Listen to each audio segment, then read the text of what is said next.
The new channel.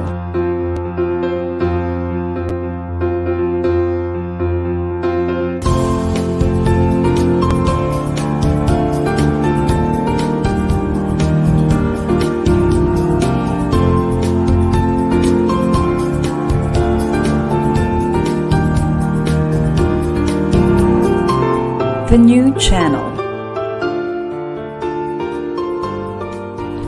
Hashtag TNC Now.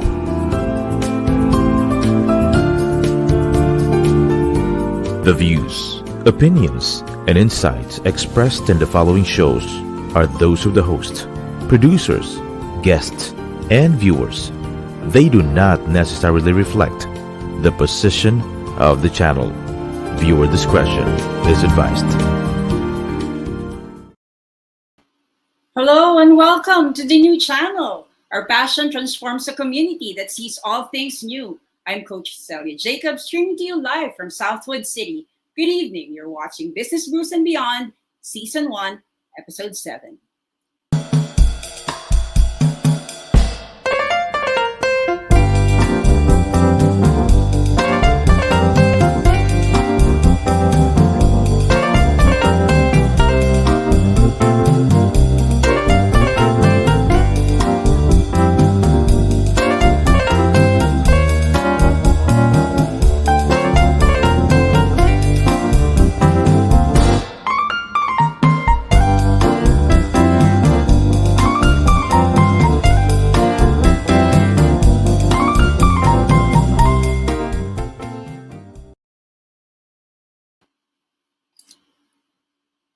Hello everyone, and we're back. Thank you for joining us again here at Business Brews and Beyond every Saturday at 8:30 p.m.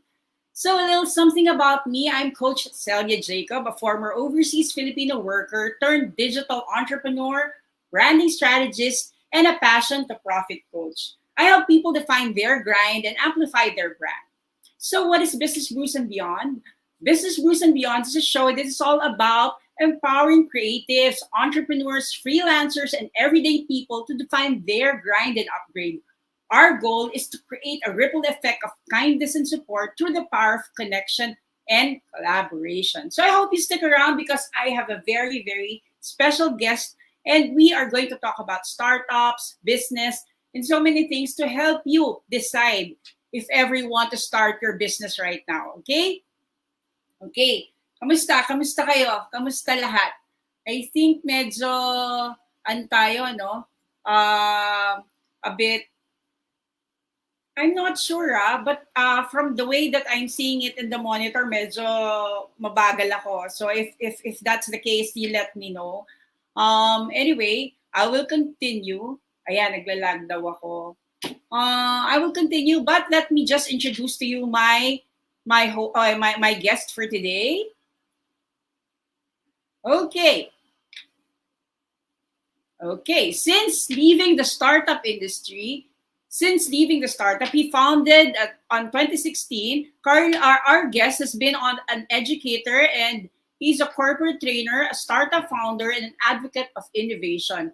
And all that he does, he advocates begin by understanding and a fail fast, often and fail forward mindset to all his students. He's a student of mindfulness, and he practices gratitude as well as radical transparency in all that he does. He has survived the pandemic by producing digital products such as web workshops, coaching programs, and online courses for startup founders and corporate innovators. The founder of Startup PH Training and the Startup PH Marketplace, I'm very, very happy to introduce to you my very special guest, Mr. Carlo P. Valencia. Hi, Carlo. Hello. Thank you for having me. All I'm right. not really sure why. Maybe direct, you can minimize me na lang. I think the audio is okay naman. I'm very happy that Carlo is here because I've seen him. I've seen him in one of the hackathons, in the mamathon that I've attended, and grabe, super galing talaga nitong tao. Kasi I wrote him. Thank you. I wrote in my my notebook, I need to guess Carlo P. Valencia. Kasi Thank you. talaga, Thank ang you. dami-dami nating matututunan sa kanya. So, Carlo, tell me, can you Yes, define as your grind? Can you explain to us what is it that sure. you're doing right now? What are the things that made you do what you're doing, and also the advocacies that you're trying to. I know that Mhm. you're helping several startups, and I feel like madami kami matututunan sa'yo. So yeah, go ahead, Carlo. Let us All right. know what's happening to you right now and define as your grind. Yeah, so thank you again for having me. Essentially, what I do a lot, I used to do a lot of that, of live workshops, also speaking engagements. We teach in the corporate setting, we teach a lot of design thinking and corporate innovation, essentially. In startup land naman, kumaga, people wanting to start their own business, primarily what I teach people is how to validate their ideas.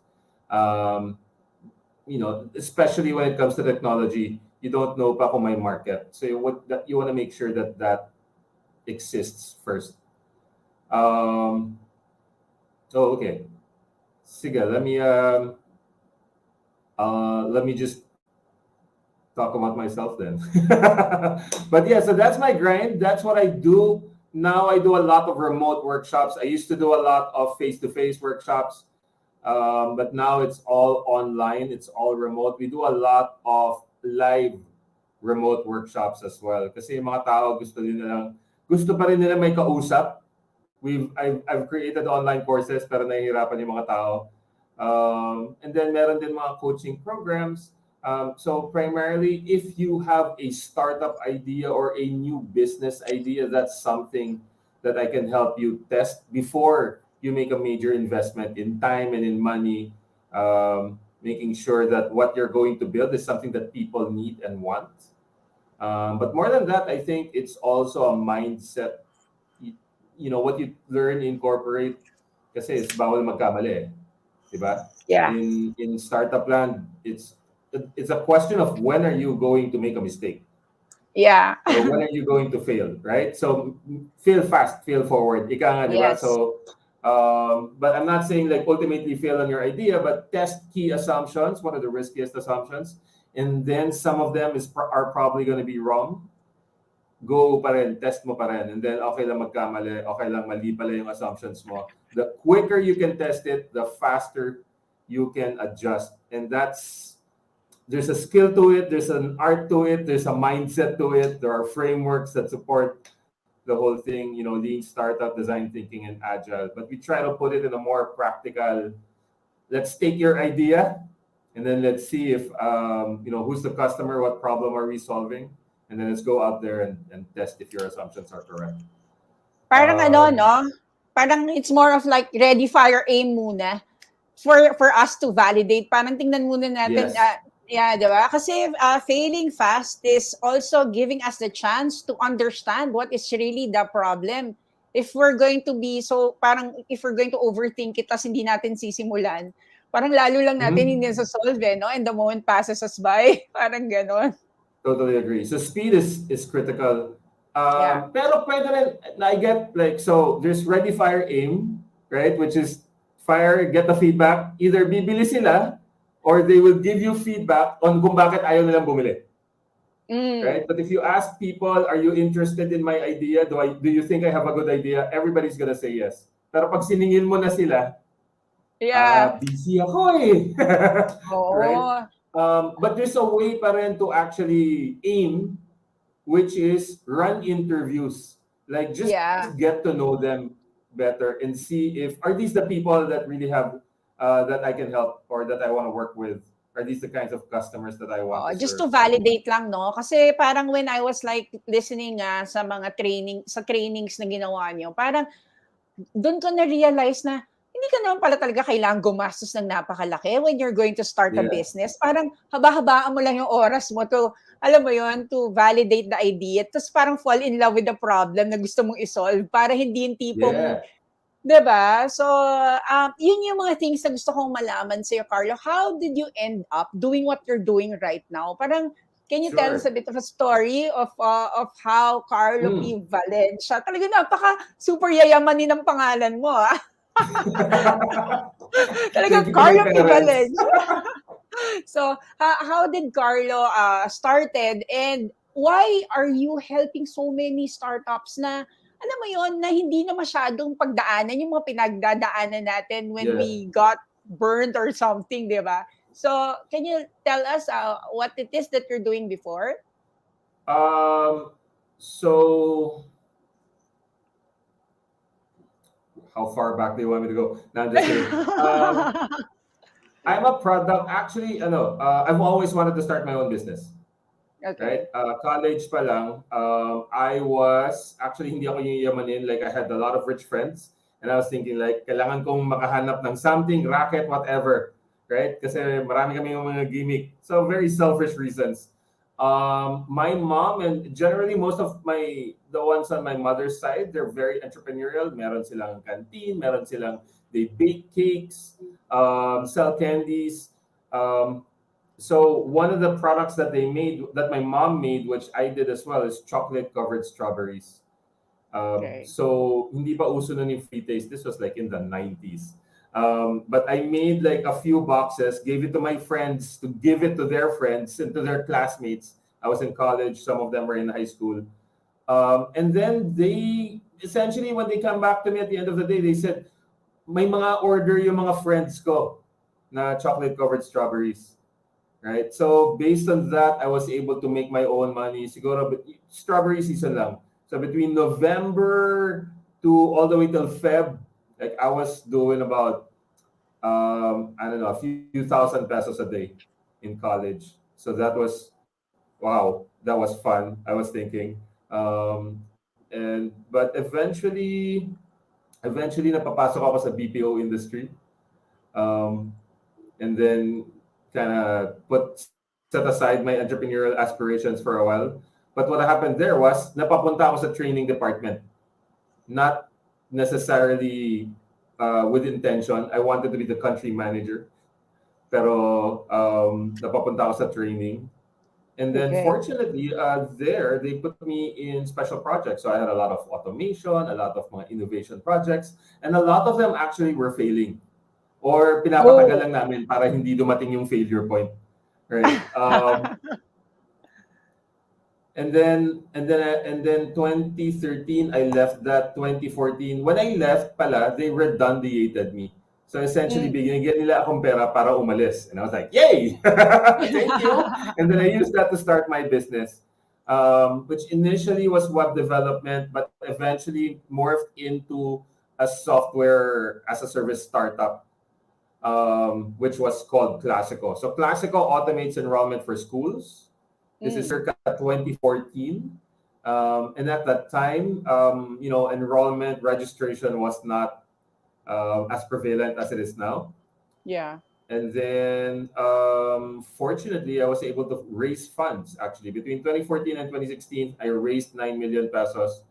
Wow. That's my claim to fame, right? So may pera kami, me and my co-founders, nagpasweldo na agad kami, hired a couple of developers, hired a designer, hired a marketing person. Tapos dumadami na kami, so we hired an admin person to get everything The organized. works talaga, no? Everything, no?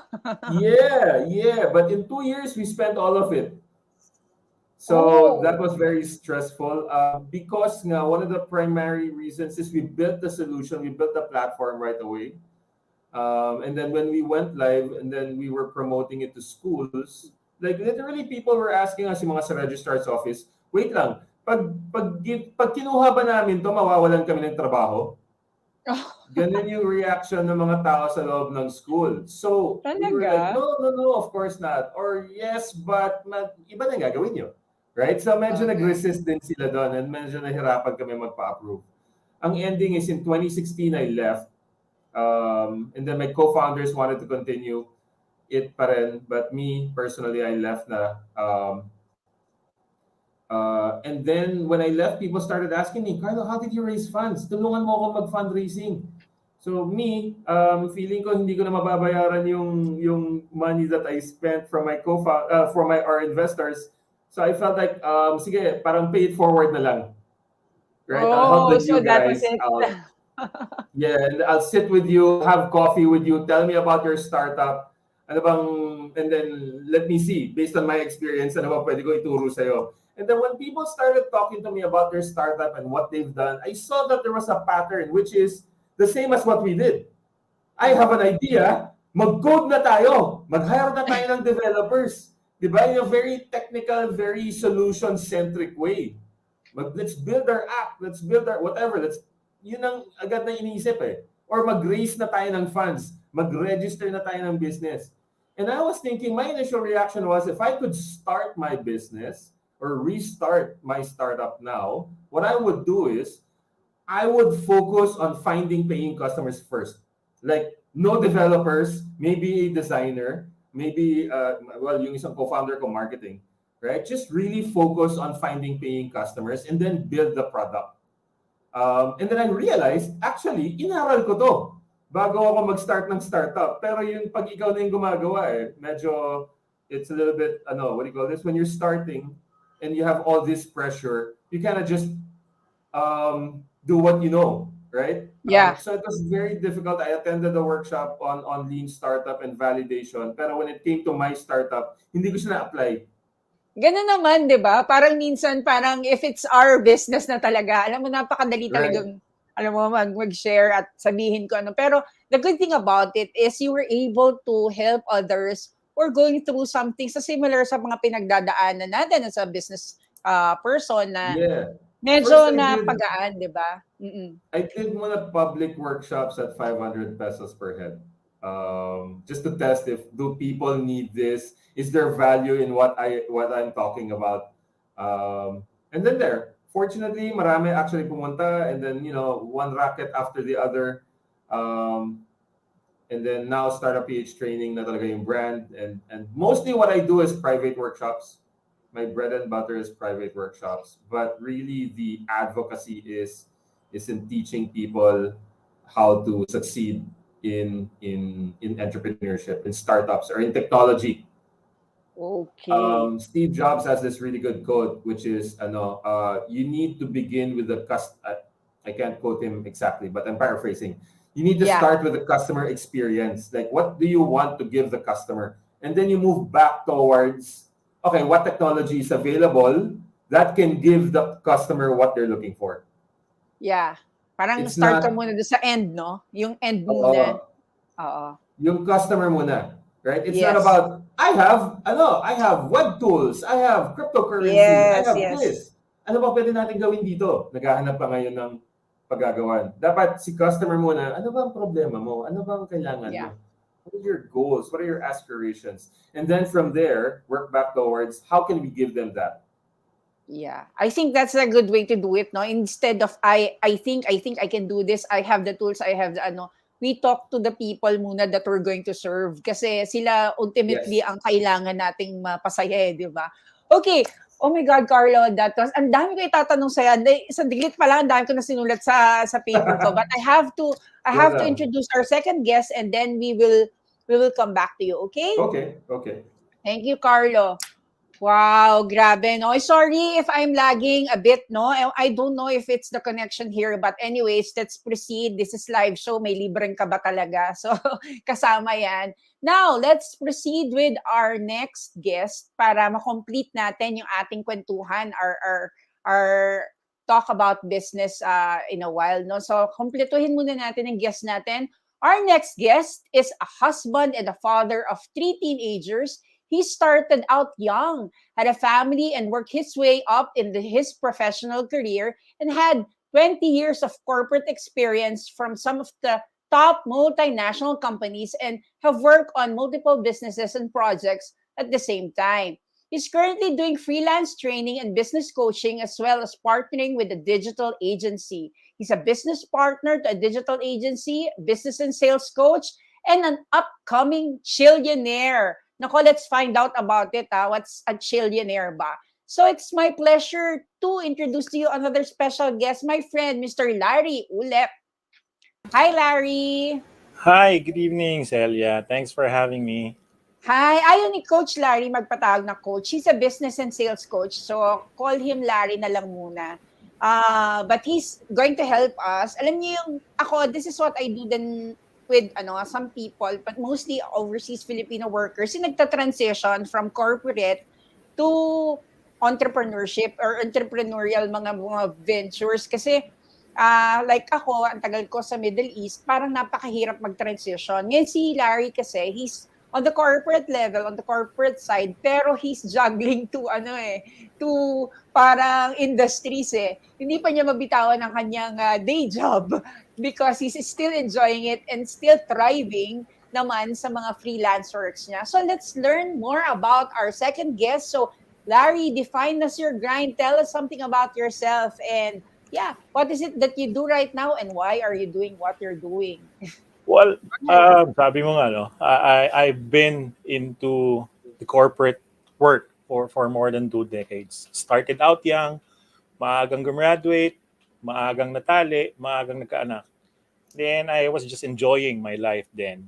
And of course, you have to have responsibilities na kailangan mo ring iserve lahat ng mga kailangan mo. So, kailangan mo ng steady income, source of income. So that made me thrive in terms of working with the corporate work. And doon mo naman natutunan eh. Kasi in your corporate work, you will be learning or meeting lots of people, which would be your network. And in business, ang sinasabi nila, your network is your network. Yeah. Kailangan mo nga dyan pumukpok, maging kumuha ng mga kaibigan dahil eventually yan ang magiging katulong mo. Actually, my journey as an entrepreneur started out very young. Isip ko nga kailan ba ako nagsimula? I think it was in the early parts of my high school days. I was napaisip ako. The very first business that I had was yung parang nagre-resell ka. Remember, during my time in high school, meron pang CAT, yung parang military exercises. Yeah. During those mga exercises namin, di ba meron kayong mga rifle na Yeah. hawakan? Ang bigat. Tapos sabi ko, and kulang din ng rifle namin that was really being shared to everybody. So sabi, naghanap ako. I brought my own rifle. Magaang lang.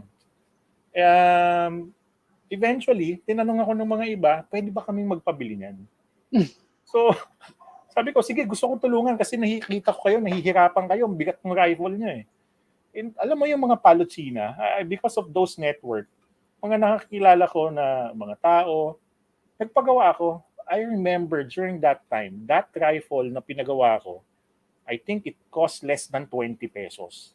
Then I sold it for 150 pesos or something. Oh my God, that was Ilang kami? tubog-lugaw ka, Coach Tubog-lugaw. Larry. Almost 200 students sa akin lahat umorder. Well, yun. So, then I took up entrepreneurship in college, but because of the needs, I need to stay with corporate work. But eventually, lahat naman nagagawa mo. I was able to manage few businesses. I had my shares of failures. I have my failures of success. When the last business that I had prior to the pandemic, ito yung pinakagusto ko eh. I had an events company. Actually, it was started by my wife kasi she's fond of doing events, hosting some events, siya yung mga gumagawa niya. So, sabi ko tuloy-tuloy natin. And I was into sports. And I have 2 boys who are pretty much willing or yung gustong matuto mag-basketball. Sabi ko, why not create an event, basketball event? And doon nagsimula yung negosyo. Marami kaming ginagawang mga partnership. I had my editing company. So, marami tayong mga nagawa. But at the same time, I was lucky. Even working on an MNC, they foster yung sinasabi natin work-life balance. eventually, sabi ko, yung mga ibang time that I could find, like for example, you spending your time watching Netflix, mahabang oras, why not spend it worthwhile? Lalo na nung nagsimula yung pandemic, nasa bahay ka lang. So you have to, nag-aral ako, I invested in myself practically. The word Chiilionaire came from one of my mentors. And I'm very proud. Pinagpaalam ko pa, Coach. I'd like to use yung mantra mo, yung Chiilionaire. Sa kanya kasi Chiilionario. He's serving Filipino people. Oh, Sabi ko, is that John si Orania? Jan Oran niya. So He will be our guest next, ano? Oo. He introduced to me to that one. Pinagpaalam ko, gagawin kong English because I'm serving global market. Siya nagturo sa akin, but the basics of that business is, nakapagsulat ako ng sarili kong libro, yung digital product. And from there, nagtuloy-tuloy na. So, I'm working from home right now. Maganda rin naman yung ginagawa ko. And sabi nga, they are fostering work-life balance. But eventually, masaya maging you will be managing your own time. But Yeah. being your own boss would be also something na hindi na rin tayo bumabata. So eventually you want to be your own boss, but you have to take the cautious route. Di ba? Pwede mo naman pagsabayin eh. As long as you enjoy your work, you enjoy your life, then meron ka pa rin nakukuhang enough sleep. Di ba? So yun yung mga pwede mong gawin. Work-life balance pa rin, eh, no? Work-life balance pa rin. Yun ang pagiging Chiilionaryo. Kasi nga, ang sabi nila, tulad ng naging pandemic, di ba? Minsan, kung wala kang ipon, wala kang bubunutin na. Yung iba, ang daming nawalan ng trabaho, iba gumawa ng sariling negosyo. Pero pag ikaw, marami kang source of income, sinasabi nila side hustle. It's something na kailangan mo. Well, you need to really have multiple income streams. Yeah. Para chill lang. Yung you can still afford na meron kang freedom na kailangan ko bang bilhin to na hindi naman naaaray yung bulsa mo. Yes. Di ba? Gusto mong pumunta dito or meron ka pa rin gustong bumilhin like kailan ba yun? Last Thursday was 11/11. Di ba? May gusto kang bilhin. Pero hindi mo na basta meron kang freedom of those things that you want to have. Yeah. Na meron kang sariling negosyo, pumapasok yung income mo, ang sarap ng magiging buhay mo. That's the goal. It's being a Chiilionaire life. Okay. Pareho pala siya because we've been doing Freedom Summit and the goal for us is how to achieve time, location, and financial independence. So yung the idea of living the lifestyle na hindi ka, wala ka sa rat race, di ba? Kasi parang pag every time na nakukuha mo yung sahod mo, nakukuha mo yung kita mo na parang meron na kaagad na nakapangalan doon, andyan na yung Judith, no? At saka kung ano-ano pang mga, actually, nung ko lang nalaman yung ibig sabihin ng Judith na yun, napaka-slow ko talaga, hindi ko alam yung pala yun. Yung mga bayarin pala yun. Anyway, so, yun nga, parang yun yung mga things na dapat natin in-embrace now, a particular lifestyle that can help us na hindi masyadong, alam mo yun, kasi ang dami nang nagkakaroon ng mental issues kasi out of anxiety dahil walang pambayad sa ganito, nawalan ng ganito. But if we try our best to open our mind talaga for some alternative things na that's happening, yung nangyayari sa natin, like si Carlo, he's talking about ideas na pwede mo namang i-validate at maging business if you can serve a particular niche market, diba? Grabe, marami pa tayong pag-uusapan, but we have to have our break muna for today. Tapos later, after this break, kayong dalawa ni Carlo, pag-usapan natin yung mga tips na pwede nyo ibigay sa mga viewers natin, how they can, parang add multiple streams of income on your side while still, kasi calculated yung risk mo, di ba? Parang you still have your day job and yet you're enjoying parang other options. While Carlo naman can help us understand how to fail fast and fail forward. So we will go back to you, Larry and Carlo, in a few minutes. Let's just have some reminders.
Ayan. Thank you for our sponsors who's continuing to support us this with this project of ours, Business Brews and Beyond. We want to inspire people to start their own business and collaborate with people, brew ideas, and be in a community where you can thrive. Find that tribe that helps you thrive. So, before anything else, we would like to have some few announcements for TNC. TNC is a live stream platform of online shows for people on the go. Please watch all our shows as seen on the screen. Imagine having your own show, your own playlist, and your own content, but we make it easier for you.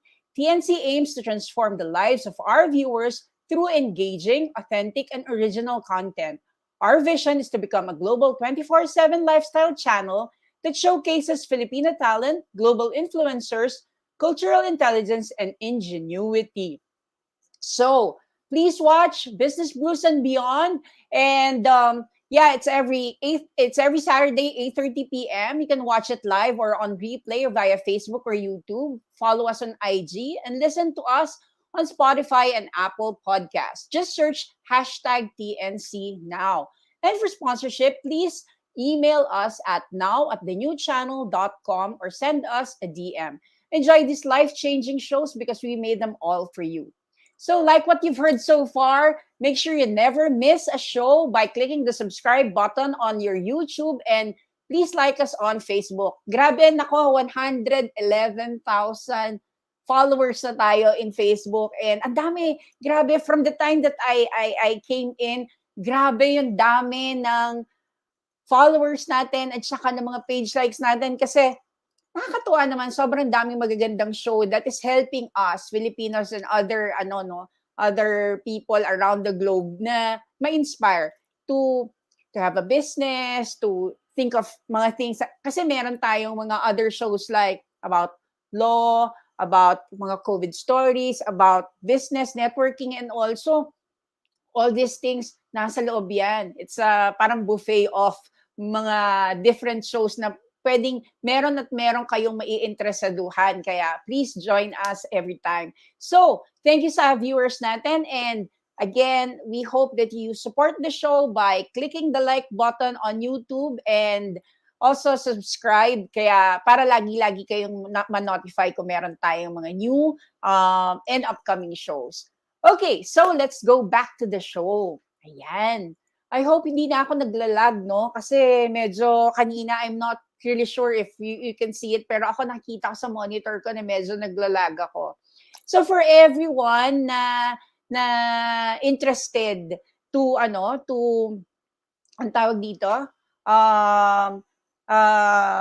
start their own business. Ito yung panahon nyo para magtanong because Carlo, when I was at the FH Moms Mamathon, ang dami ko talaga natutunan sa kanya about, validating an idea, understanding where to begin first, di ba? At saka, how natin maiintindihan how business works. And with Larry naman, because he's part of a big team where there are mentors such as Jack Canfield, Les Brown, sila Bob Proctor. Yan naman i-share sa atin ni Larry later how we can be part of that community also to elevate our personal success. So let's get back to our conversations and let me invite our two guests again. Hi Carlo and hi Larry. Carlo is streaming live from Pasig. Larry is streaming live from Parañaque ka ba, Larry? Las Piñas. And I'm streaming live from Southwoods. Kaya kalat-kalat tayo. But then, this is how technology works. At dapat i-maximize ang full potential. So, anyway, para tuloy-tuloy, no, let me ask Carlo. Kasi si Carlo, sa backstage, ang tinatanong ko sa kanya, Carlo, you have this not funny, but the story is so cool for me when I heard it when because MK, some of you know naman MK, the founder of FH Moms, has been winning mga pitching competitions and talagang marami na siya na-prove. Yan talaga yung marami na na-prove, literal, batang-bata pa, how she built the community and she was able to help so many moms na magkaroon talaga ng kabuhayan. And with Carlo, siya yung nag-train kay MK sa isang pitching competition. I think it's in CNN, di ba? Yung final pitch ba or something. I'm not sure Yeah. kung saan yan. I wouldn't say But I trained her. More like sat down with her for an hour to give her a general oo, pero direction. she's very, lagi niya sasang cool yan si Carlo. Ang dami-dami natin matututunan dyan. On the Thank you. backstage while we're doing Mamathon. So tell us the story about this this Sure. story So, that you gave with at the event last time. Yeah, go ahead, Carlo. actually, and I'm thankful for MK because parang yung pinag-usapan namin doon namulat into a bigger concept and a bigger analogy. But essentially, I'm from an all-boys school. I'm from Don Bosco, right? And so all boys, all teenage boys. So you can imagine, sometimes may mga bumibisita sa school namin. From Saints Co, from Assumption, sometimes from San Agustin or Zubel, right? For whatever event. And when that happens, very palpable talaga yung tension na nararamdaman mo na may chicks sa school, right? It's not just as boys, right? You feel it. And then so fast forward to I'm now a startup founder and we're fundraising, right? I raised $9 million. So within that 2014 to 2016, I was like in all the startup events and all the fundraising competitions, or most of it anyway. And essentially, when I'm at an event and there is an investor, parang nafe-feel ko rin palpable yung tension na nasa na sila. Di ba? Same feeling ba? Oo, tapos game on ka talaga na feeling ko, pag nakita ko siya, may script na ako in my head about how to become interesting or how to pitch it, right? Like, so I feel like I was, again, one of the boys in an all-boys school na nag-aabang ng chicks na baka in the off chance na makausap ko siya or come across them, di ba? Dapat interesting and ready. So fast forward to now, I'm coaching and I'm meeting people. Like, I think especially when MK invited me, I was just about a couple of years into my coaching training career. Nandun pa ako sa mindset na I really want to pay it forward. Like, ito na yung pambayad ko dun sa ginastos kong pera. Right? So I met with MK and it's funny nga, before I met her, like, she messaged me saying, hey, I have a startup and I'm in ano yun? The CNN show, Final Pitch, right? And I was hoping to get some time and ask you some questions. I was like, sure. So I was thinking in my head, they were a new startup, with a new idea, which is most often than not, that's the kind of people I speak to. But when I met with MK and then she goes, how many people do you have in your community? Siguro ngayon nasa 200,000 kami at that time. Actually now 400,000 ata kami doon eh. Right? So I said, why are you, parang ako dapat magtanong sa'yo. Turns out he needs help ngayon sa fundraising part. And should I raise money? Should I not raise money? But if I don't raise money, will the investors, kasi sa final pitch, diba, it's full of investors, like, will they get mad? And so I gave her this analogy of, you know what, when you're fundraising, when you're a startup with barely any traction or barely any customers, any revenue, you are one of the very many startups that are hoping to get the attention of investors. So in that situation, you are a boy in an all-boys school. So kinuwento ko yung kwento ko dun sa Don Bosco. But every now and then, may startup na sobrang bago pa lang, tapos ngayon pa lang sila magre-raise, pero they're making, they have hundreds of thousands of customers, making hundreds of thousands of pesos already each month. They don't need the money, but they want to grow. In that situation, lahat ng investors pumupunta dun sa founder. Namamagnet mo, no? Ngayon yung so ikaw ngayon yung hot chick pag gano'n ang sitwasyon. Sila ngayon yung mga boys sa all-boys school. So the key parang lesson in that meeting of ours with MK, kaya sobrang nagtatak is At the time kasi FH Mouse was already making a considerable amount of revenue, Yeah, yeah, right? yeah. Like you don't Mm-mm. need the money. Ikaw yung fix. Ikaw dapat yung nililigawan nila, hindi ikaw yung nanliligaw sa kanila. Yeah. Right? So whenever people ask me about fundraising, I tell them you need to be in that situation. Because if you're in the situation na pag hindi mo ako binigyan para mamamatay yung negosyo namin, yaro. Right? Ikaw Oo, no, ngayon, yung parang lalaki, nakakatanggal ng ano no ng parang confidence para bet dun sa particular pitch sa particular startup na yon. Kasi parang malaking bagay yung may ano ka na may na-prove ka na, may certain confidence ka na, meron ka ng people na sinuserve. Pero still, yep, andun pa rin talaga yung idea na you have to go through the trainings, you have to go through all these things para alam mo yung tamang strategy. Kasi minsan, yun nga tama minsan yung ready, fire, aim. Pero minsan din, ang problema sa ganun is paulit-ulit naman. Kaya maganda rin yun, you fail fast, you fail forward, but you have yeah. to connect with particular communities like sa inyo, Startup PH, di ba? There will be people na ready naman eh. Like you're paying forward initially, di ba? So, sa dami siguro na natulungan mo, sobra-sobra na yung naibayad mo din sa, I have a bit sa of ano. actually that's why I'm really interested in how Larry does it. Like I really want to do coaching. I feel like I'm more like a drill sergeant or like a basketball coach kind of guy. Pagagalitan kita eh. Pag Talaga? mali-mali yung ginagawa mo. I mean, the first time, sure, like I'll tell you, don't do that, do this. Right? Like talk to your customers, wag mo muna isipin yung app. Right? Isipin mo muna ano ba yung mga problema nila. And then they'll talk to their customers and then pagbalik nila, Sir, 9 out of the 10 people we spoke to said our idea is interesting. Sabi, di ba, goals dapat at saka problems. Balikan mo. So parang ganun, kumbaga maraming drills. Right? And Ay, hopefully through that, you are able to impart the mindset.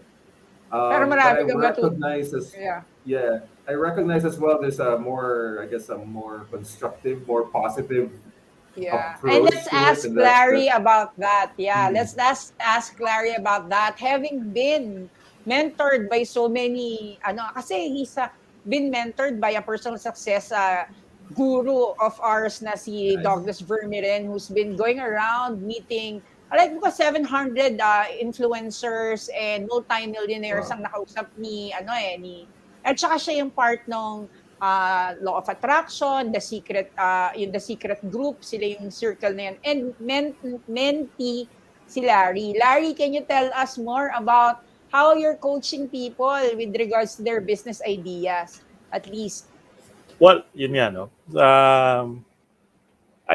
Sabi nga kanina ni Carlo, he was, parang kang basketball coach din. Kailangan mo by the book, sundin mo muna. But eventually, you have to learn some new things and how you connect. It's being partnering eh. Sabi ko, I had my shares of mentors. Nagsimula ako for the online business with Coach John Orania. Siya yung nag-introduce sa akin ng Chiilionaire lifestyle. So I adopted what that was teaching us. Sa akin ko naman, Chiilionaire entrepreneur. I also had personal development coach. So I also graduated from the Tolson Institute, which is si Daniel Tolson, who is the rookie coach, the first top rookie coach ni Bob Proctor. Then kay Douglas Vermeeren right now, which I eventually partnered. Yung sinasabi mo nga, what we did was kailangan mo rin yung network mo eh. Para maging network. You have to build that one.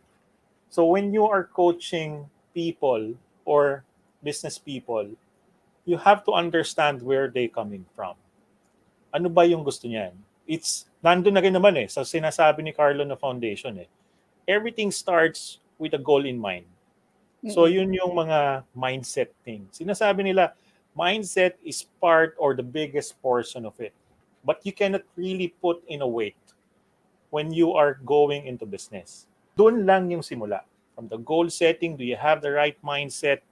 Then you have to know what the system is. kailangan mo munang i-test yan eh. You have to do your own research. Kailangan mo, when you are coaching somebody, kaya ako, I'm doing one-on-one coaching muna.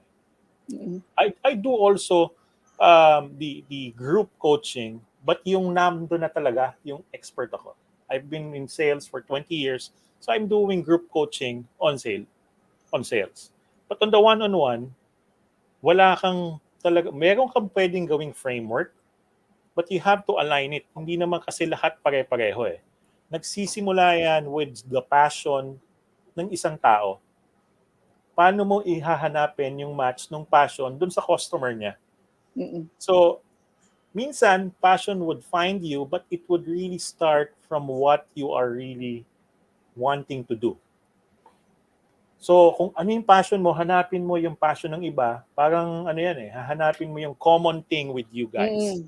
Mm-mm. And when you find that common thing, is you need to expound on that one. You need to understand ano ba yung problema nila. So you will now be coming from the point of or the place of wanting to help.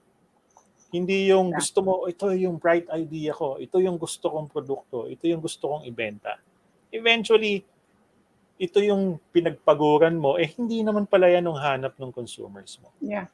So when you are coaching those business people, or lalo na yung mga gustong tumawid from employee to entrepreneur, hanapin mo muna. Kaya ako, ang sinasabi ko, you need to be cautious. Mm-mm. Just like what I'm doing. Hindi naman pwedeng sugal mo lahat. Pwede mo Kasi munang alamin. you're still employed, 'di ba? Yep. And yet you have your businesses pa. Yes. And pwede mo naman kasing, depende yun kung paano mo pagsasabayan eh. Depende rin kung ano yung nature of work mo, ano yung kailangan mong gawin. Basta alam mo kung paano balansehin. Mm-mm. So, yung ginagawa mo is, tanungin mo muna yung mga customers, ito ba yung kailangan nila? Ito ba yung mga need nila? So you did your proper research, tsaka mo binibigyan. Lalo na ngayon, ang mga tao sabik sa mga freebies, bigyan mo ng patikim. Ano yung, kahit na pumupunta ka sa groceries, I miss going to malls. Diba, pag minsan, merong free taste, bago ka bumili, tikman mo muna kung papatok. Then kung ito nagustuhan, bibili at bibili na yung mga tao. Similar case when you are the like of that business people na investors na ilalapit sa'yo.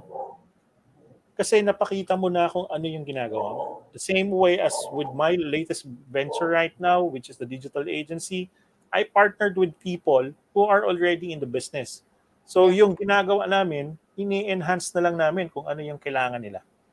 Yeah. So that's something that you could do. How you would be coaching people, you have to know where they are right now, ano yung point A nila, then what will be their point B.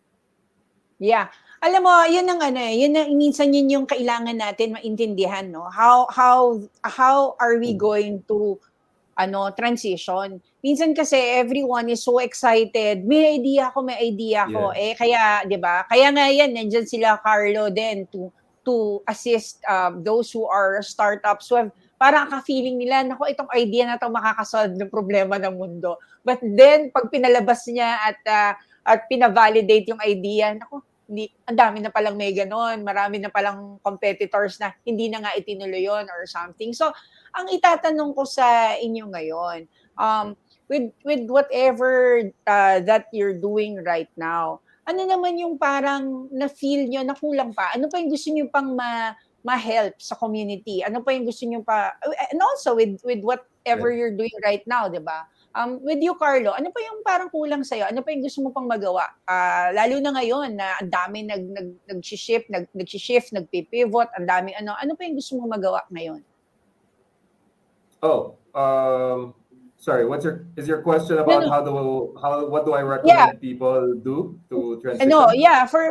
Because like now, 'di ba, you've been helping other people with their startups and all. So other than that, 'di ba, sabi mo you want to coach and do more parang one-on-one. Ano pa yung mga things na you think na parang pwede mo pang magawa this time na sige. Yeah. So we do a lot of I've been doing a lot of online workshops. remote workshops and recording it. So I really want to do online courses and coaching and kind of replicating myself and becoming a training company. Yeah. The things that I teach, right? So that's kind of like the vision is to become a learning center or a training company, either Yeah. corporate innovation or teaching people how to become entrepreneurs. I on your first question about transition, Yeah. um, I think baka Larry and I might disagree on this one. Pero when I tell people about starting a business is not the easier route or the alternative. Like, don't start a business just because you don't want to be working, Yeah. right? It's It's more different. difficult. It's more It's more different. stressful. It's so different, right? Well, while others are sleeping, ikaw hindi ka pa nakakatulog kasi kailangan pansahod, no? Oo. Ako sobrang nami-miss ko sa corporate business support. Sir, IT, sira yung computer ko. Di ba? Tapos ay sira yung upuan, kailangan ayusin. Okay, mag-support ticket lang. Ayan na, may pupunta na. Ngayon ako pag nasira, one time nasira yung charger ko, I was like, oh my God. Parang, so I actually made a post pa on Facebook if anybody has a spare charger. Kasi parang if I purchase, it's like 3 days and so there. Right? Kaya But with what regards to I so transition, kumbaga, ano muna, no? mhm, Sorry, with regards to transition, medyo, sure. ano muna, isipin muna nila na business is not the easy way to do things. Kasi, in the contrary, talagang Yeah. medyo, ano kabaliktaran siya. Kasi 24/7 kang nag-iisip how you will, make sure that your business will thrive, right? Yeah. At least the people I speak to kasi they're yun nga startups, so medyo minsan yung ideas or the concepts that they're talking about or the idea that they have sometimes is unproven Mm-mm. versus let's say Larry and I we do learning products, 'di ba? Or let's say if you're getting a franchise of a business, you literally have a manual to follow. So medyo mas madali versus like totally new idea. Yeah. Pero still mahirap pa rin. Wala lang self-management and kumaga wala nang nagmamanage sa'yo eh. You really need to manage yourself. And if things fail, man, I've had from 2016 to now so many times na yung talagang wala ng pera, super broke, and oh no, mangungutang na ako. And then just in the nick of time, may May bagong dumating. project, may bagong client, or something. Basta like, I've had so many, what I call it, near-death moments. Sa akin naman, You tawag ko know, dyan, libreng ka ba? Libreng ka ba talaga ang negosyo? right? So if Ayun. you're not ready for that, then so that's why I'm actually very interested in the Chiilionaire concept. Chiilionaire Yeah, oo. meaning chill ka lang, di ba? Chill lang, Chiilionario. Actually, the mentor of Larry will be another guest for next week. And mas malaman natin Yeah, I about love that guy. Chiilionaire. Pero another thing with Larry also is he has that online platform that maybe you can connect to with after the show, no? Kasi yan na yung ano mo. With Larry naman.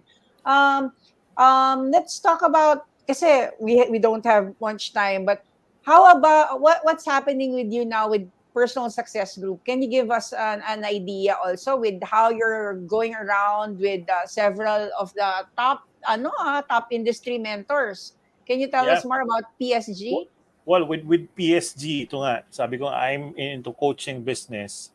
So, kailangan dikit yung pangalan mo sa mga kilala eh. So, the PSG gives you that opportunity to be in line with the top coaches in the industry.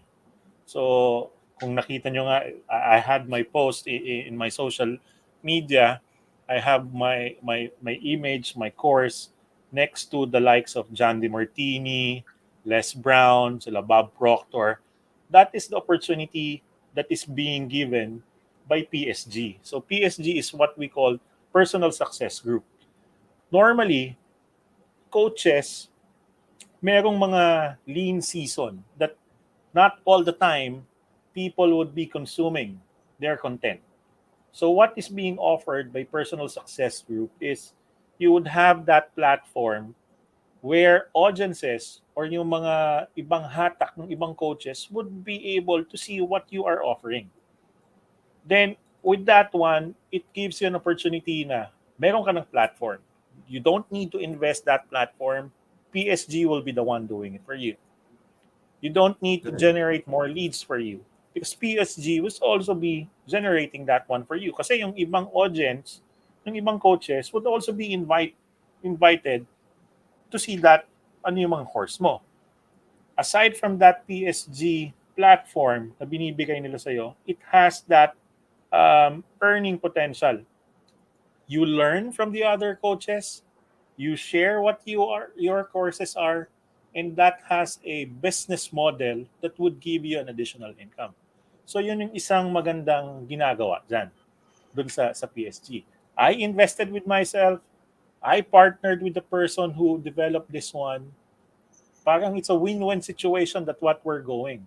So this is one good thing about it. The reach is so yung mga audience iba ni Les Brown, di ba? So yung iba dyan, more on the mindset coaches. Yung iba, meron naman din silang gustong i-consume na or gusto pa nilang matutunan. Lalo na whether it's gonna be personal development, whether it's gonna be business, or whether it's gonna be other facets of learning and development. So that platform offers yung opportunity to the other coaches. So yun yung mga binibigay dun sa PSG. Kaya nga, Personal Success Group. And what we're doing is we're also promoting. We're cross promoting with other groups like yung Coaching Jungle ni Mark Winhe. I think it's one of the most number of coaches in the social media platform. There are more than almost 30,000 members of coaches na nandun. So ngayon, heavy promotion ang ginagawa ng PSG doon. We're inviting people. So kung may mga gusto naman, they could reach us or they could also book a call para ma-explain namin further what we are offering within PSG. Okay. Nako, I think I'm lagging. Kanina pa ako nagdi-disconnect, no? Pero let's continue this conversation siguro on the chat group, on the comments group. So if you have any promotions, Carlo, can you let us know right now Sure. para kahit paano, yan, people can connect with you. Yeah. So November 27, and I think Direct will be sharing the link. We have a marketing workshop creating your 2022 marketing strategy. So if you have a business, if you have a product and you want to make sure that you succeed in your business goals next year, make sure that you know what you're doing around marketing. Strategy is essentially setting a goal and understanding the parameters and the actions that are required to achieve that goal. So yeah, that's on November 27th. Okay. So that's a classroom type of workshop. Very Please check out, interactive and output driven. Yeah. Yeah, please check out the events of Carlo. At saka visit Carlo at startupphtraining.com. Ayan. Tama ba yun? Yun. So you can visit Carlo there. And also, can I have one word before I go back to Larry? Can I have one word for you for tonight? Para meron tayong ma-leave sa ating mga guests. What is your one word for tonight? I said now about the fail fast. So I'll introduce the other one, which is begin with understanding. If you want to pursue business or if you have a new project or a new client, or let's say you're doing sales, it's very tempting to jump into solution mode, into building mode. My challenge for you, or I hope you find the time before you sell your product, before you pitch your idea, get to know them. Get to know the person you're pitching to. Like, tell me about yourself. Tell me about your goals. Tell me about your challenges. Right? Treat them as the hot chick that you want to hopefully become your girlfriend. right? So yung mga potential customers. So yeah, so Oh, business is courtship. Yeah. So when I business write that courtship. book, I will. When I write that book, I'll let you guys know. Then we'll do Yeah. another show. Yes, of course. Okay, thank you, Carlo. How about you, All Larry? right. What is your word for tonight? Well,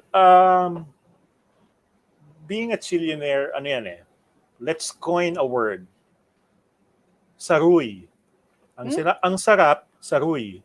Ang Mm. sarap, makukuha mo muna yan pag ikaw ay umaroy. Kasi paghihirapan mo Mm. muna ang isang bagay. Saruy. Okay. Saruy. Hindi sarap agad ang makukuha when you dive into business. So, sabi nga nila, being from an employee to entrepreneur or solopreneur, longer hours pang expend mo dyan. And if you don't work, wala kang kikitain. Unlike if you're employed, 15, 30, meron kang kikitain. Pumasok ka, may kikitain ka. It's a different banana. It's a different animal when you dive into business. Okay. So you have to learn those hardships. And that's the first step.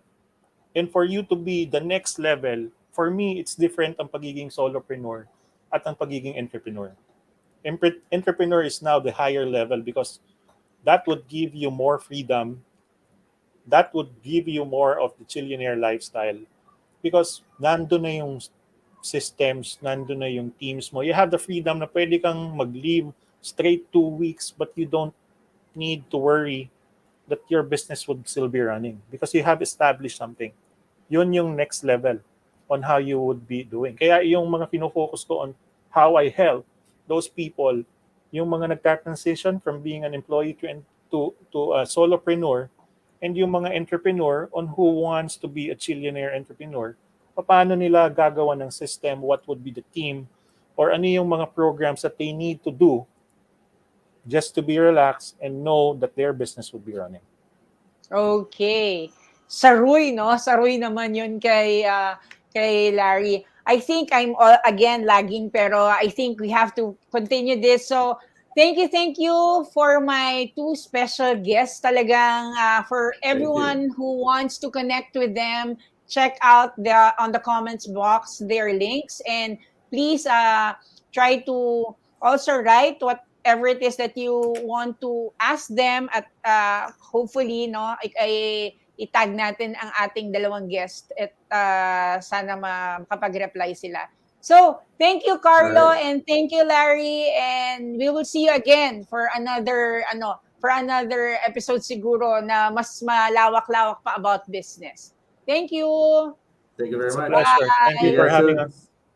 Bye. Yon. So I think we're going to have a bit. We're having a bit of a technical issue, but I feel that you're still hearing my voice right now. So thank you for everyone who watched our season 1, episode 7, and please catch the replay and please connect with Carlo Valencia of Startup PH Training and Larry Ulep of Personal Success Group, and try to connect with us. And if you have other questions to ask us, please comment on the box that is provided. So thank you very much. And yeah, join us again next Saturday, 8:30 p.m. for Business Brews and Beyond. Bye!